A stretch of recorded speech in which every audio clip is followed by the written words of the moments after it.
لیکن یہ حقیقت ہے کہ ہمارے اوپر جو اس وقت بھوک اور خوف جس کے پاس ہے وہ بھی خوف زدہ ہے، اور جس کے پاس نہیں ہے وہ تو ہے ہی ہے. اس کا ایک ہی راستہ ہے کہ ہم اپنے رب کی طرف رجوع کریں اور آقا دو عالم صلی اللہ علیہ وسلم کے بتائے ہوئے رستے پر چل پڑیں.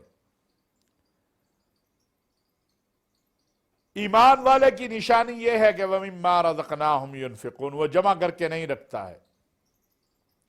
ایمان والے کی نشانی یہ ہے کہ وہ اللہ کے اس حکم پہ عمل کرتا ہے کہ مَنْ ذَا الَّذِي يُقْرِضُ اللَّهَ قَرْضًا حَسَنًا فَيُضَاعِفَ لَهُ أَضْعَافًا كَثِيرًا.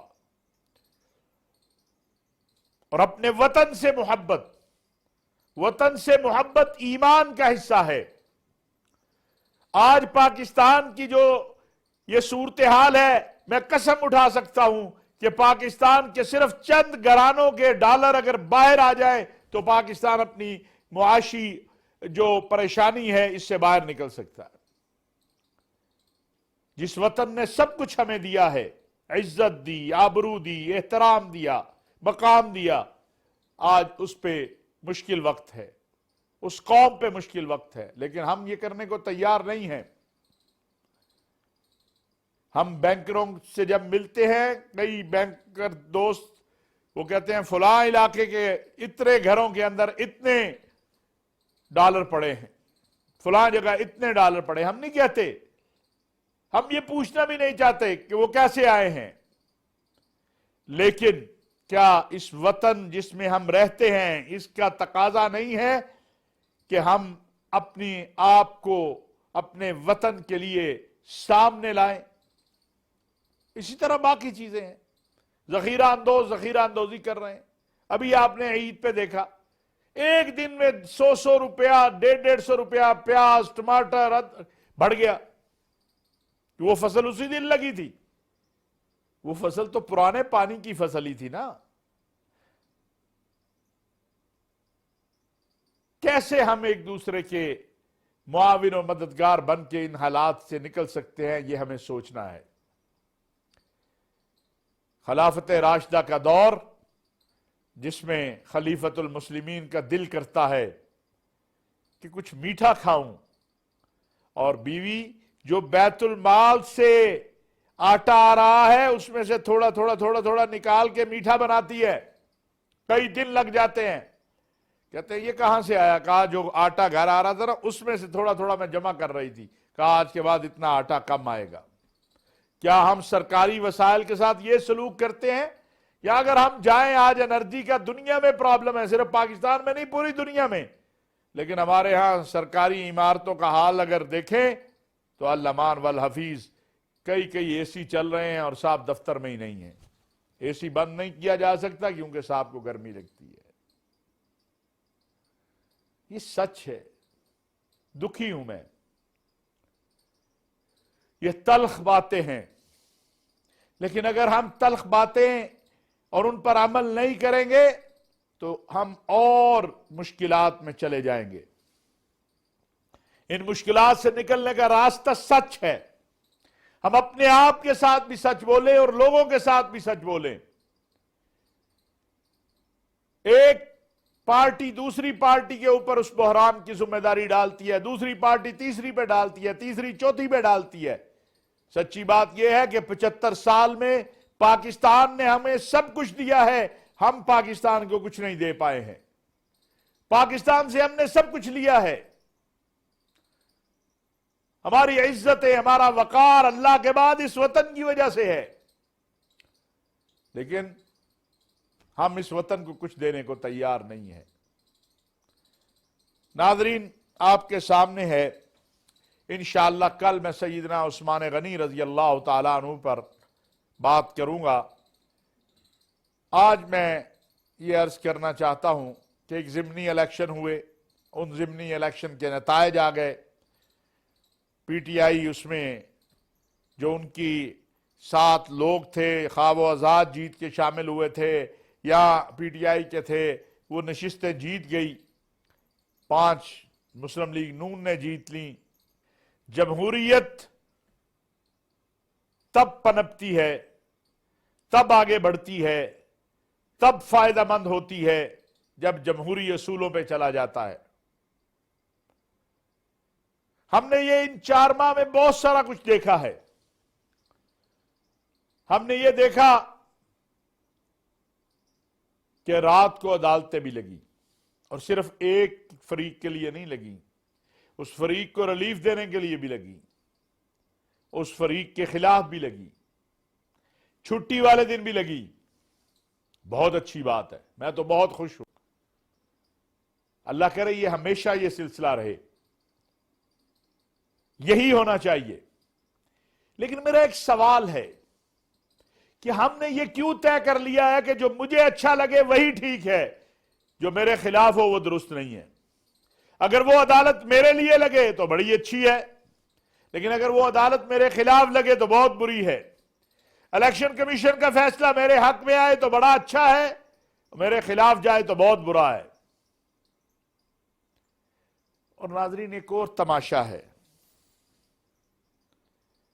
ہمارے سپہ سالار جنرل قمر جاوید باجوہ، جنہوں نے اس جمہوریت کے لیے بہت کچھ سہا ہے، ان کی ذات پر، ان کے ادارے پر جو کچھ کہا، ابھی بھی کہا جا رہا ہے. کیوں؟ کہ انہوں نے فیصلہ کیا کہ وہ ان کا ادارہ اور ان کے ادارے سے متصل ادارے سیاسی عمل میں حصہ نہیں لیں گے. یہی مطالبہ تھا نا آپ جمہوری تمام لوگوں کا. جب اس پہ عمل کیا تو آپ دیکھ رہے ہیں عمران خان صاحب نے کوئی ایسی چیز نہیں چھوڑی جو نہ کہی ہو. لیکن سوال یہ ہے کہ کیا عمران خان صاحب سے اور ان کی ساتھیوں سے کہ آپ کی حکومت تو پھر اسی ادارے کے سر پر قائم تھی نا.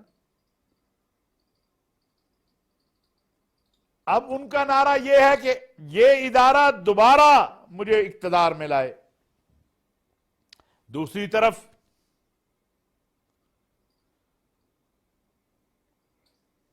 بارہ 13 جماعتوں کا اتحاد جو ہے وہ کہتا ہے فوج کو سیاست میں حصہ نہیں لینا چاہیے.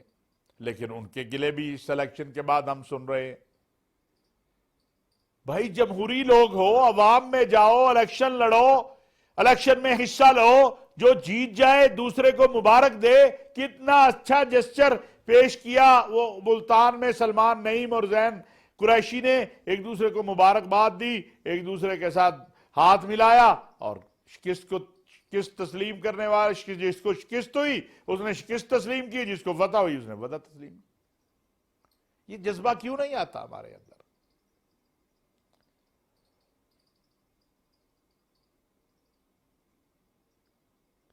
پنجاب میں جو کچھ ہونے جا رہا ہے، اب تک جو ہوا ہے وہ اچھا نہیں ہے.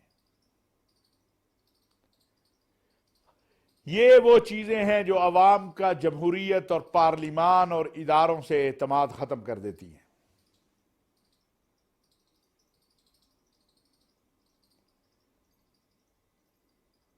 کوئی ادارہ تو رہنے دیں ہم جس پر اعتماد رہ جائے قوم کا. ابھی پچھلے دنوں آپ نے بھی دیکھا ہوگا، ہمارے بھائی ہیں، دوست ہیں، میں تو پارٹیوں کی وجہ سے دشمنیاں نہیں بناتا ہوں.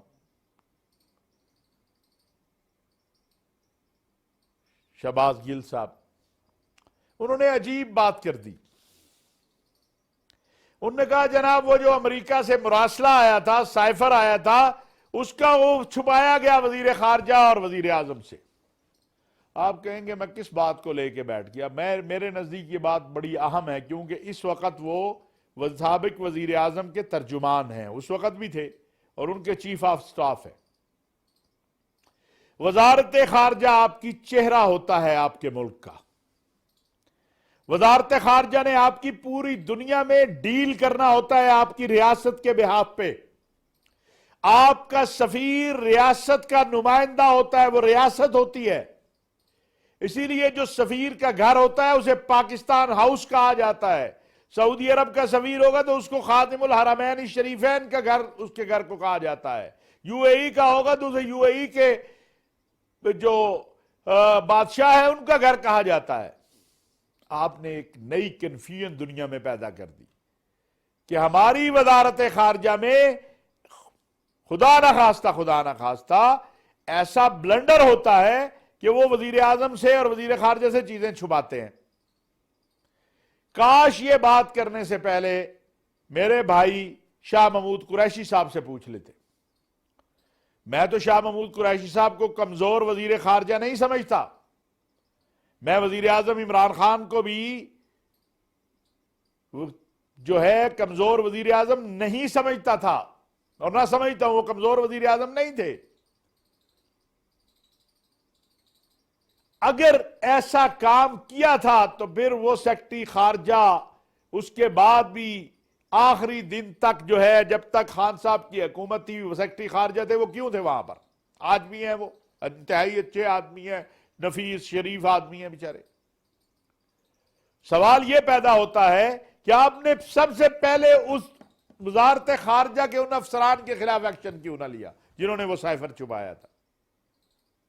حقیقت یہ ہے ایسی بات نہیں ہے، اور خود شاہ محمود قریشی صاحب بار بار بتا چکے ہیں کہ ہمیں جب یہ سائفر ملا تو اس کے بعد ہم نے اداروں کو بھی بھیجا، ہم نے افواج پاکستان کو بھی بتایا، ہم نے صدر کو بھی بتایا۔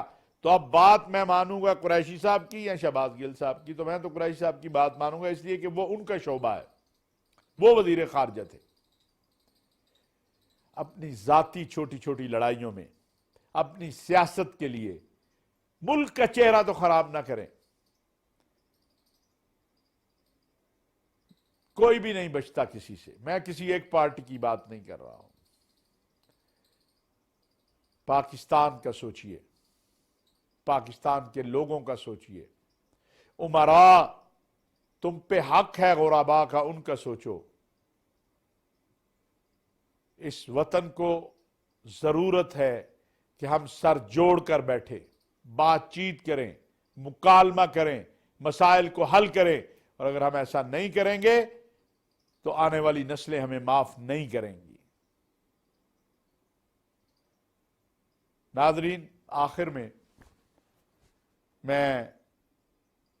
گزارش کرنا چاہتا ہوں کہ محرم الحرام کی آمد ہے، اور پاکستان علماء کونسل نے محرم الحرام کے حوالے سے پیغام پاکستان ضابطہ اخلاق جو ہے وہ جاری کیا ہے، جس کا بنیاد یہ ہے جس کی کہ اپنا مسلک چھوڑو نہیں، دوسرے کے مسلک کو چھیڑو نہیں۔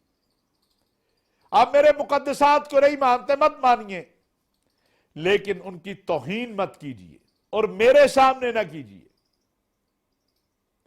آپ نے، بلکہ میں تو یہ سمجھتا ہوں کہ حسین بھی ہم سب کے ہیں، اصحاب بھی ہم سب کے ہیں، اہل بیت بھی ہم سب کے ہیں، اور ایران سے اور عراق سے اہل تشیع حضرات کے تمام مراجع یہ کہتے ہیں کہ خلفاء راشدین امہات المؤمنین، ان کی توہین، اصحاب رسول، ان کی توہین جائز نہیں ہے، حرام ہے۔ اسی طرح کافر کافر کا نعرہ ہو، یہ بھی جائز نہیں ہے۔ پاکستان میں اس کی گنجائش نہیں ہے اب۔ الحمدللہ بہت حد تک پیغام پاکستان کے بعد اس پر قابو پایا گیا ہے، اور انشاءاللہ تعالی ہمیں امید ہے کہ محرم الحرام میں تمام جو ہمارے مکاتب فکر ہیں، ان سے متصل جو لوگ ہیں، وہ اپنی ذمہ داری کا مظاہرہ کریں گے۔ یہی میری درخواست ہے کہ ہم سب لوگ مل کر باہمی اتحاد سے آگے بڑھیں، پاکستان کو مضبوط کریں، خواہ وہ سیاسی قیادت ہو، مذہبی قیادت ہو، مکاتب فکر کے علماء مشائخ ہوں، ہم سب کو مل کر آگے بڑھنا ہے، پاکستان کو مضبوط کرنا ہے۔ پاکستان مضبوط ہوگا تو ہم سب مضبوط ہوں گے، پاکستان کمزور ہوگا تو ہندوستان میں ذرا مسلمانوں کا حال دیکھ لو، کشمیر فلسطین میں دیکھ لو، باقی جگہوں پہ دیکھ لو، یہ پاکستان ہی ہے۔ اپنی مرضی سے جو چاہتے ہیں کہہ لیتے ہیں، اپنی مرضی سے جو چاہتے ہیں کر لیتے ہیں، جو جس طرح چاہتا ہے دین کی بات کر لیتا ہے، جو جس طرح چاہتا ہے، یہاں تو کوئی پابندی نہیں ہے۔ اس آزادی کی قدر کیجئے، اس وطن کی قدر کیجئے۔ جب اللہ کی ناشکری ہوتی ہے تو پھر نعمت چھن جاتی ہے۔ اللہ نہ کرے کہ اللہ تعالیٰ اس نعمت عظمیٰ پاکستان کو ہم سے چھین لے، یا ہمیں اس کی جو رحمتیں ہیں، برکتیں ہیں، انوارات ہیں، اس سے محروم کر دے۔ دعا ہے کہ اللہ تبارک و تعالیٰ جو کہا سنا اس پر عمل کی توفیق عطا فرمائے۔ وما علینا الا البلاغ المبین۔